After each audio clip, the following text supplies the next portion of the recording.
অবস্থার এই প্রেক্ষাপটে হে নবী, তাদেরকে আহ্বান করো দ্বীনের প্রতি, আর তোমাকে যে হুকুম দেয়া হয়েছে তুমি তার প্রতি সুদৃঢ় থাকো, আর তাদের খেয়াল খুশির অনুসরণ করো না।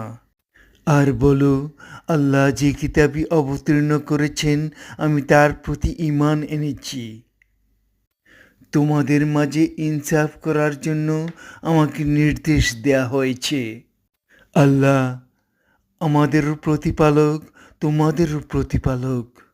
আমাদের কাজের প্রতিফলন আমরা ভোগ করব, আর তোমাদের কাজের প্রতিফল তোমরা ভোগ করবে।